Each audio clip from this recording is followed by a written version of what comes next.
Hi, it's Chris Moore with Senior Remodeling Experts. Welcome to Aging in Place is a Team Sport. It's a video series where we talk to different providers. We explore how families, professionals, and communities can come together to help older adults live safely, comfortably, and independently at home. I'm here to guide you, connect you with the right resources, and help make the rest of your life the best of your life. Welcome to Aging in Place is a Team Sport. I'm Chris Moore, and I have the honor and privilege of having with me today Linda Bryant. And Linda Bryant is serving a segment of our Aging in Place community that I didn't even think about that it existed. And yet it clearly does. And Linda is serving people in an arena that I think you will be very interested to learn about. So, Linda, welcome to the podcast. I'm very excited to hear more about your work and who you're serving. Thank you. It's nice to be here, Chris. So I run a resource hub called Road Life Hub. It started out as a travel blog that I was doing to chronicle my 2 years of living on the road in my 2019 Kia Sorento. I've traveled to every state except Florida, and I've seen so many wonderful things, and it's been quite the journey. But one thing that I have noticed since I've been out here is, and the reason I notice it is because I spent 20 years serving the aging in place community in different case management roles when I was in Vermont. So I'm really keen to what's going on with the senior population.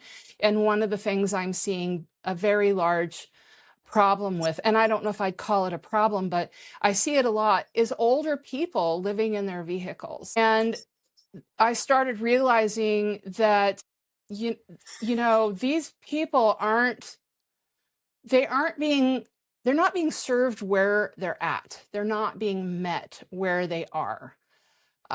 I first realized this on a trip to Tucson when I went to the local homeless shelter to get some suggestions on places to go to a food shelf and maybe get a soup kitchen pass or whatever. And what I discovered is the service organizations are treating the vehicle resident population as homeless. And there are many, many, many of us. And when I say us, I consider myself a senior. I'm not quite that age yet, but I do. And many of us are happy living in our vehicles. We don't want to find housing. We don't want to go into assisted living. We like being in our vehicles. And getting services is extremely difficult when these service agencies, they don't understand this population. And my goal is to help this population and to help service providers be better capable, better able, and more educated as to how to serve this population. So you're describing a population of people who are living in a vehicle by choice, not by necessity. Is that correct in large measure?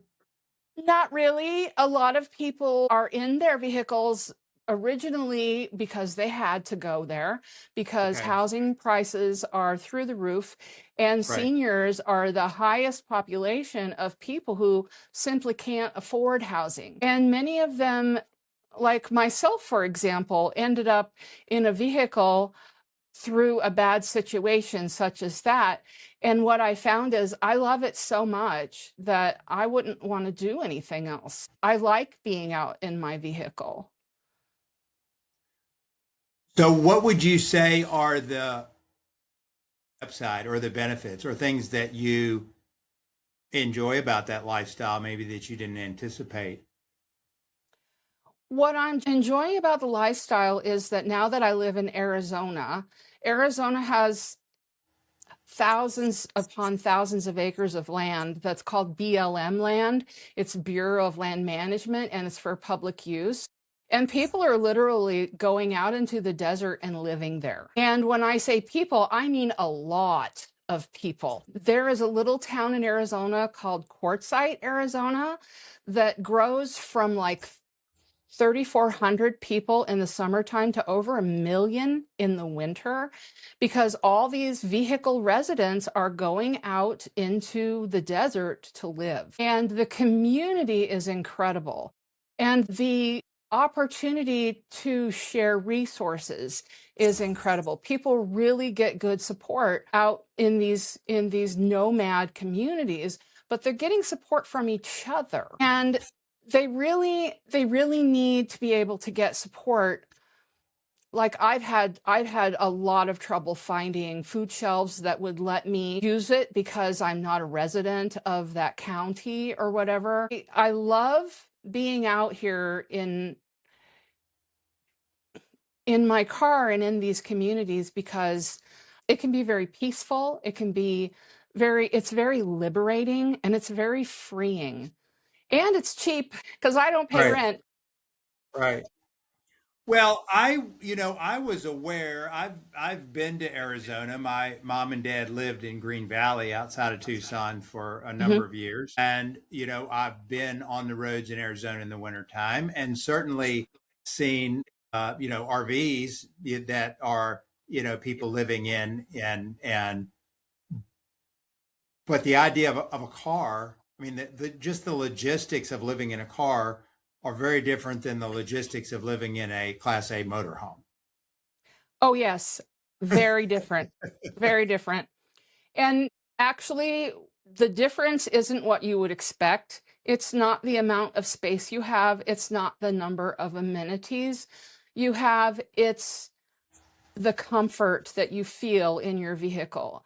Like I said, I'm in an SUV, and it is a very small area to live in. But what makes it easier is that I pretty much got rid of all my worldly possessions. I carry very little with me. I travel light, and it is so wonderful to not have to think about making that storage payment or,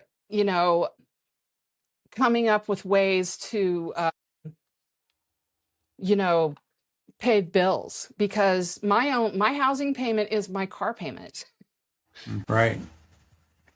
So would you say that financial necessity often leads to people living this lifestyle, I guess for lack of a better word, but that the benefits of being out from under some of the bills, the benefits of if you want to change your address, you just fill up your tank and drive down the road.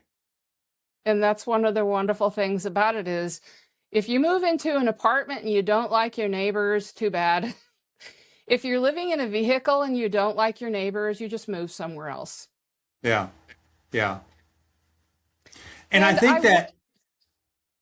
I think that community you described is something that we all could use more of. We all could use more of the sense that we we need a community. We need other people to connect with. And so much of that interpersonal connection, I think, is being lost and is dissipating in our modern society because so many people don't experience that. People are very, I think they call it cocooning, where you just stay in your house and you don't really interact a whole lot with people around you. And I think that's a shame. it really is. And that's another advantage of living in a vehicle, is that you spend a lot of time outdoors, a lot.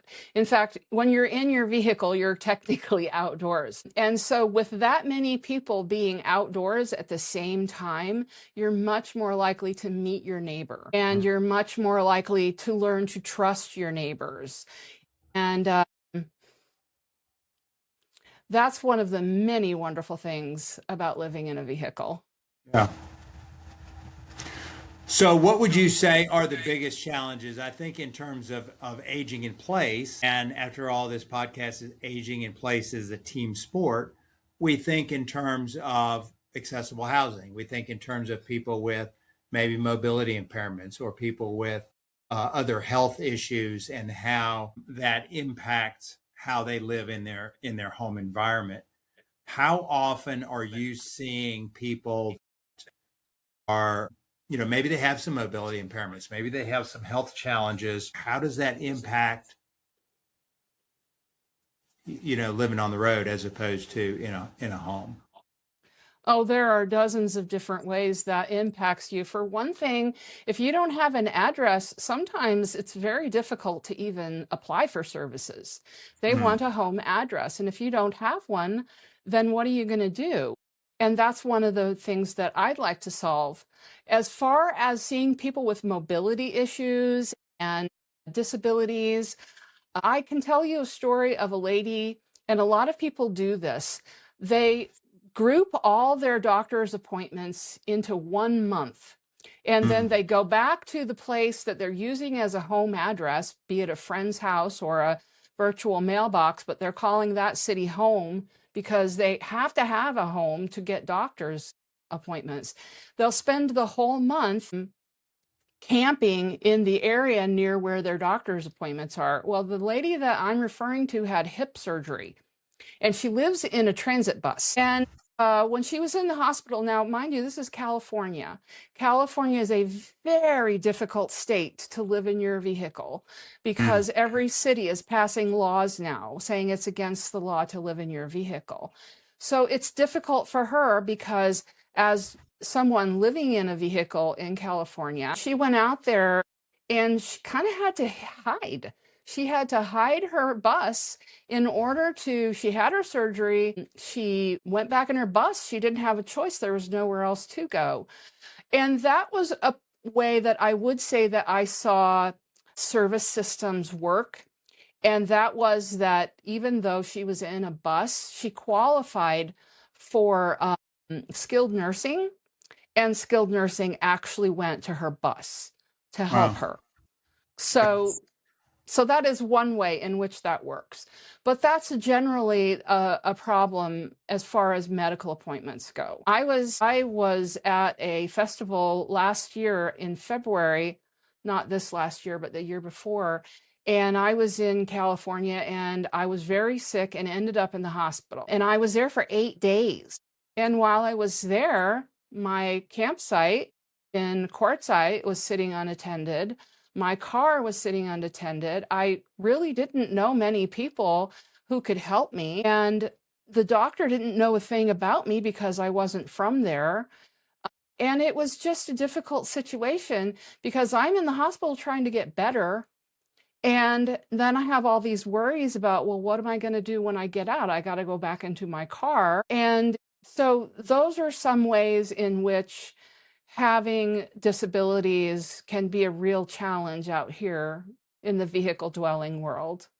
Yeah. Yeah. The whole address thing. My wife and I watched a movie the other night called No Address, and they said it was based on a true story, but it was homeless people, and they had kind of an encampment, and the movie was all about their struggles and different things. But the kind of the underlying core, which is what made me think of it, is that they kind of all became a family. They banded together, and they stood up for each other, and they took care of each other, and which is what you're describing for me in the world that you're living in.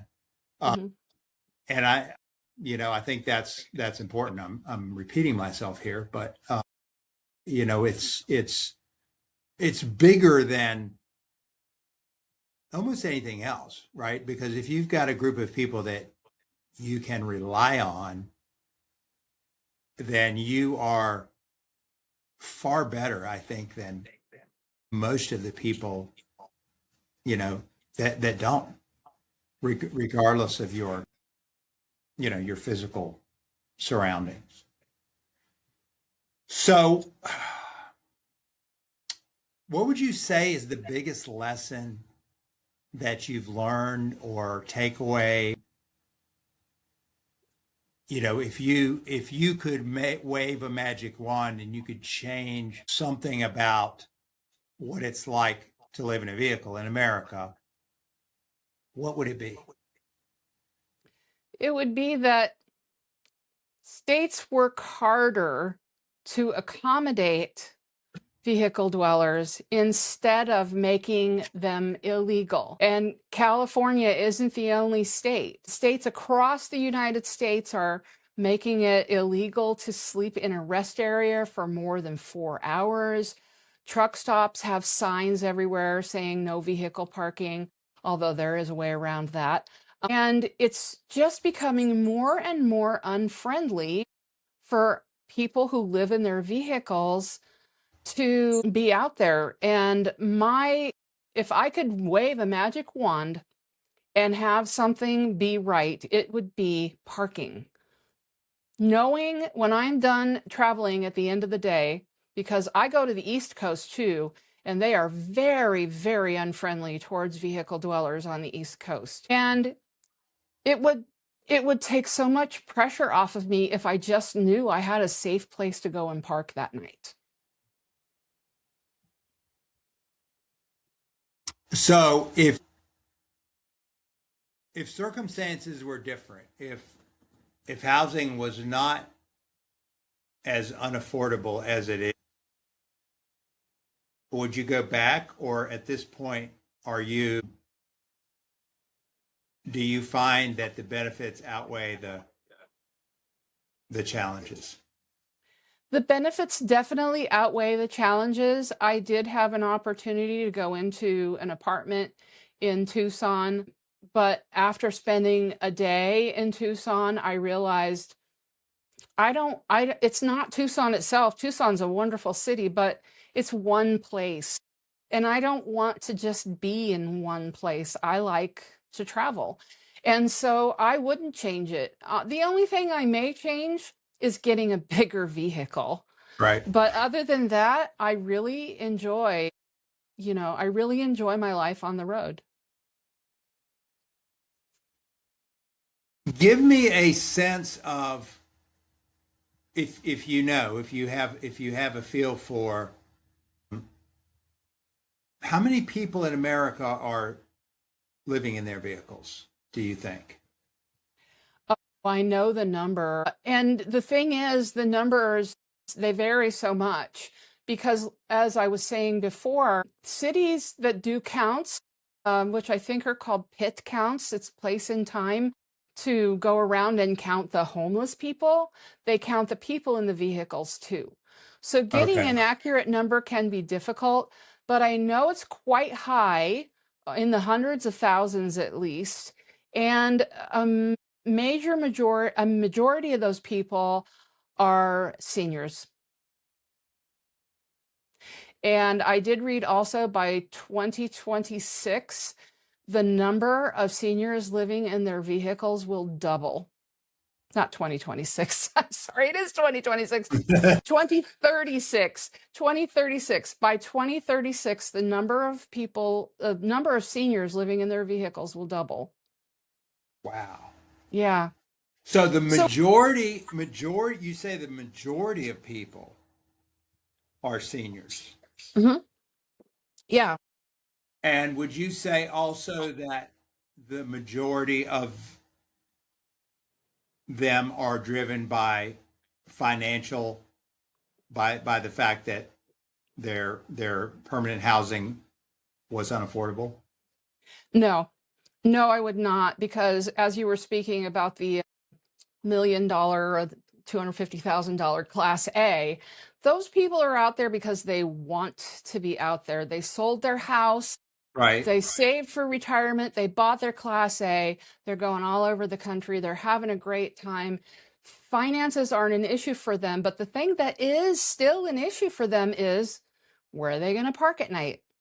How Mm. do they get their Social Security?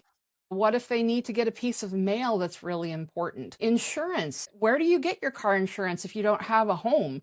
These are all questions that that stress us out at the end of the day. So the answer to your question is no. Most of the people out here aren't driven by financial reasons. There are as many stories out here as there are human beings. Right. So yeah. Right. Well, and I think that trying to define a group, any group of people by their common traits. Mhm. Obviously, certain groups do have certain commonalities, but I like to look at everybody as individuals. I like to Mhm. say, as an individual, you are unique. And I only ask these questions to try to help me understand kind of the whole picture Mhm. of what the experience, what the population, what's driving them. Because I think it's got to be a very different experience to be you're you're in a Class A motorhome because you chose that and you think it's an adventure. And I love the idea of adventure. I have a Facebook group, the Age Out Loud community, and we're all about people embracing the later season of their life and enjoying their next grand adventure. But that's a different experience than somebody who packs a few things in their car because they can't afford their house, their mortgage, or their rent, or something of that nature. Mhm. Right? I mean, it's got to be completely different kind of experience. It it can be, but going back to Quartzsite, Arizona, you have populations of people that camp together in what we call tribes, which are basically communities that form. They've served their purpose and then they break up and they all go their separate ways until the next time. You have Class A's parked next to old school buses. You have people from higher tax brackets living with people who are on Social Security and barely making it. And it's a beautiful thing to see that you have all these different people from all these different socioeconomic backgrounds, but when they're out there in the desert, they're just a community. They're just people. Yeah. And it's a beautiful thing. Yeah, I can see that. I can see that. So, so what would you like people to come away from this interview understanding or knowing that they didn't know before? Or well, yeah, let's stick one question at a time. I'm sorry. That's okay. For the purposes of our talk today, since we are talking about aging in place, I'm really hoping that service providers, people who provide services to aging populations in general, understand that they're missing an entire segment of the population. And we need help just as much as anybody living in living in a house or an apartment. We're just harder to get to. And my goal as someone who has worked with seniors, someone who lives in a vehicle, and someone who considers themselves a senior, to bring these people to the table to say, hey, what can we do to help this 80-year-old living in his bus? You know, don't expect people who live that kind of lifestyle to fit into the little box that that service providers have them in right now, and that box is senior and homeless. And so a lot of the senior workers and a lot of the homeless workers, I think, would do well to get together and have a conversation, because yes, unfortunately, if you live in a vehicle, you are legally considered homeless, whether you want to be considered that or not. And my goal is to educate people and to let them know that there is this segment that is being missed.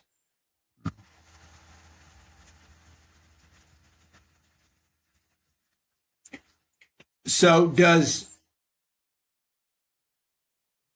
technology help at all? I mean, the fact that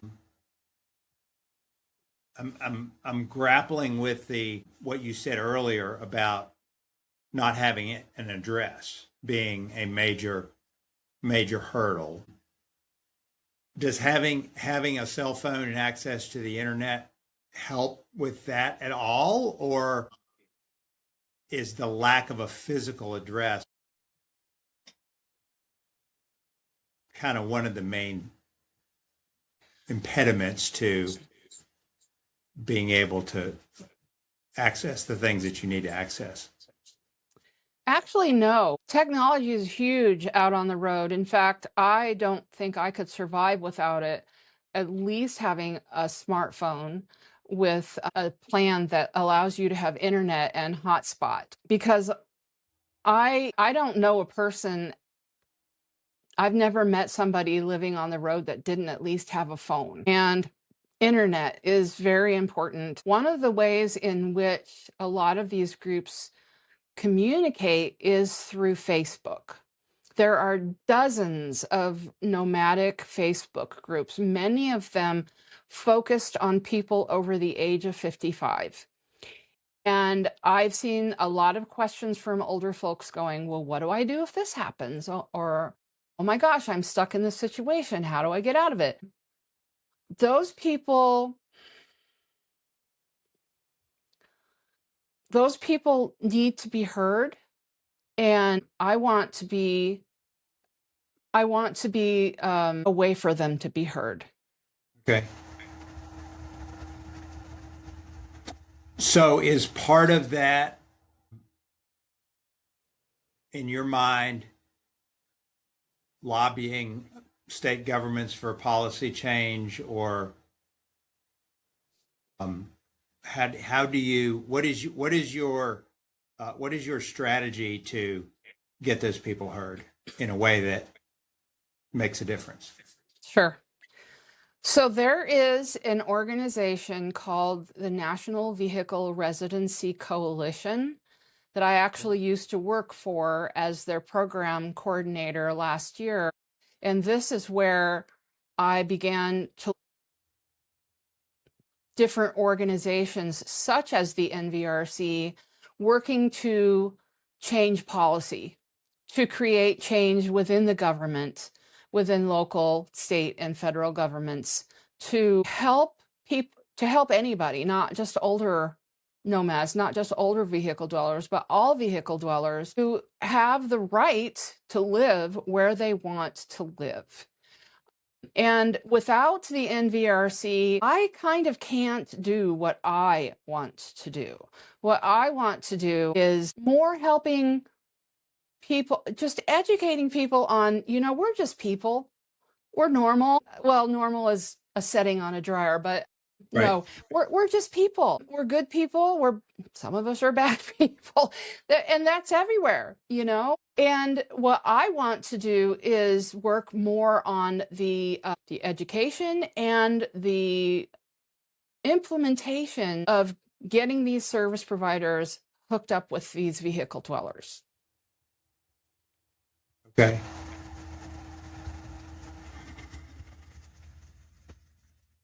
So if we have listeners, someone who's hearing this who would like to learn more about your efforts and possibly, be of assistance in some manner, what would you recommend in terms of where they can go? And Sure. You can reach out to me on roadlifehub.com. I have a podcast as well as a YouTube channel and the blog on the website. And there are so many resources on there. And if you have questions that I don't answer on the website, feel free to just fill out the form on the homepage and get a hold of me.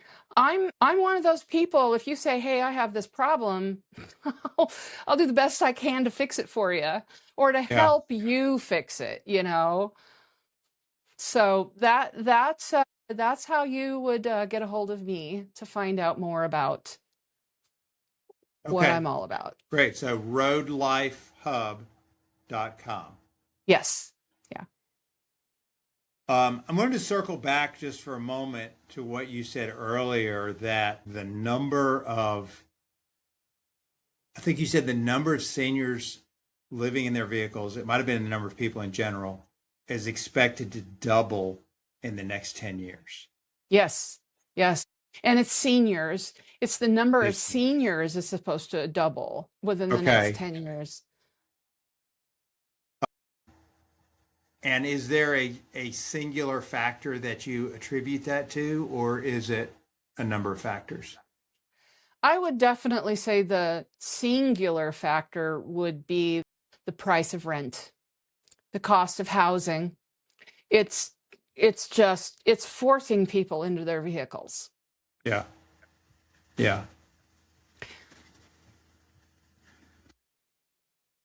And of course, a lot of seniors are relying largely or solely on Social Security to support themselves. And while Social Security is ostensibly tied to the rate of inflation, I think there's a lot of shenanigans going on with the reporting of what the rate of inflation is, because, the official numbers don't line up with my experience, and I don't think they line up with anybody else's experience either.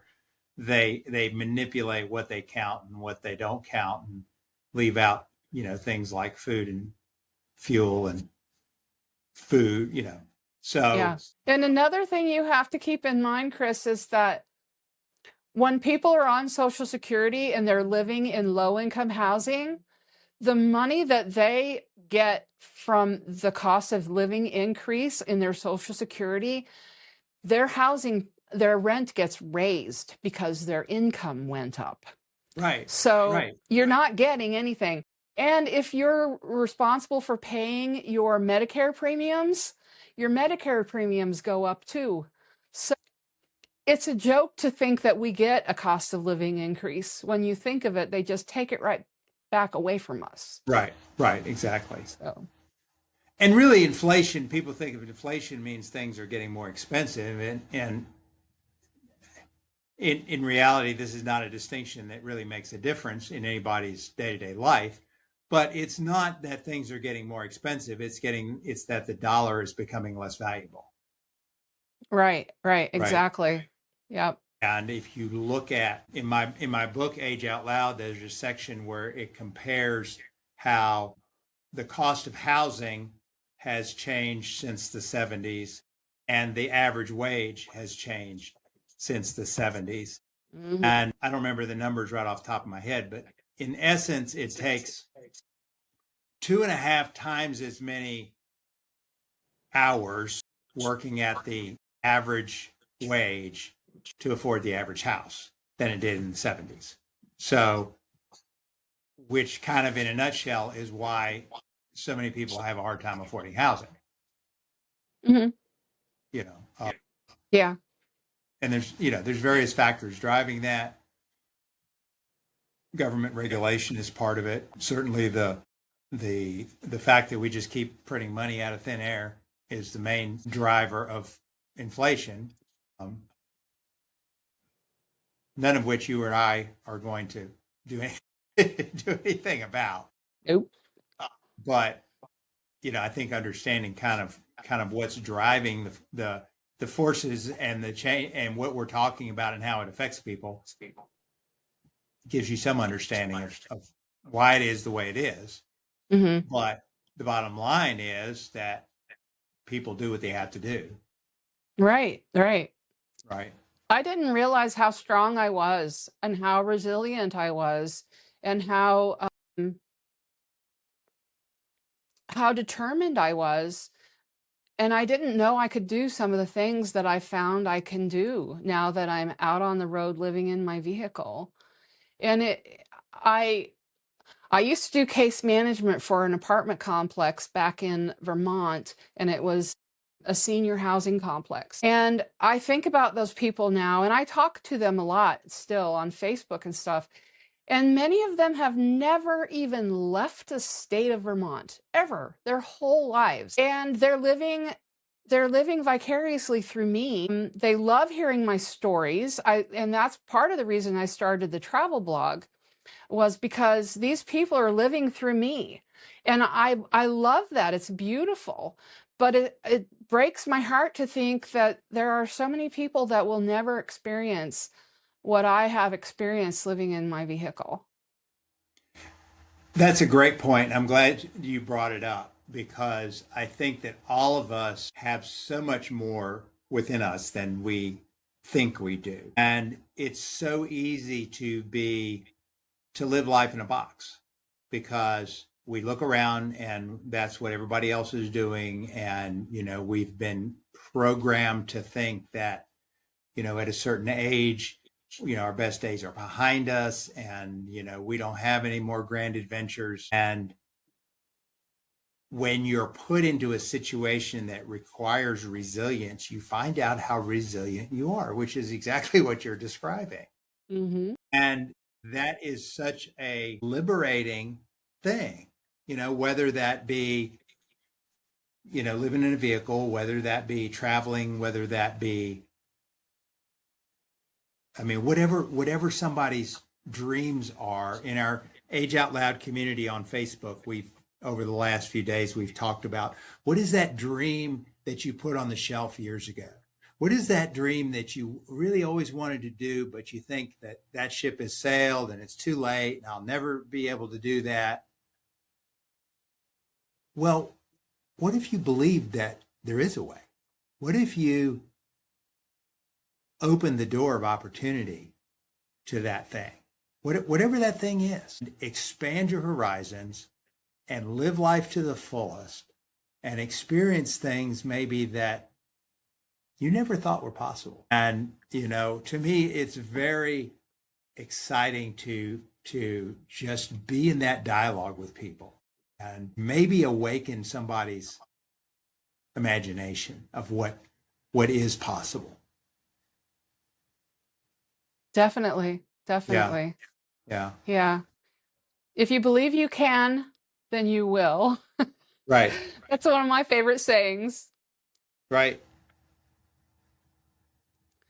Or the one that says, I think it was Peter Pan that says, well, what if I fall? And Tinkerbell says, well, what if you fly? Exactly. Well, Henry Ford said, if you think you can or you think you can't, You're you're right. probably right. Yep. Right. Right. I heard another one that was A.L. Williams that says life will give you what you demand or life will give you what you accept, Yeah. Yep. you know? And most of us just take what we accept that we see everybody around us doing. But a few of us decide that I'm going to demand more, Hmm. that I was created for more. And I'm going to persevere and I'm going to stick with it. And I'm not going to give up until I get what I demand out of life. Yeah. Yeah. Absolutely. So, well, I am up against the clock. I've enjoyed this conversation. Any parting thoughts you'd like to leave our listeners with? Yes, I do have one parting thought, Chris. You have your organization is aging in place is a team effort, and I'd like to be on your team. Okay, very good. Well, go to Age Out Loud Community on Facebook and join our group. We have a weekly live call on Tuesday evenings at 7. And so if you can make it, love to have you. And I think that the biggest takeaway I have out of this conversation was where what you talked about, the closeness of the community of people living in their vehicles. And I think that sense of community, that togetherness is what will drive all of us in whatever, group or fellowship or community we happen to belong to be more than we think we can be. So Yeah. I wish you all the best, and let's stay in touch. Thank you, Chris. I appreciate it. I will do that. All right. Thank you again. And thank you all for being here on Aging in Place is a Team Sport. See you next time.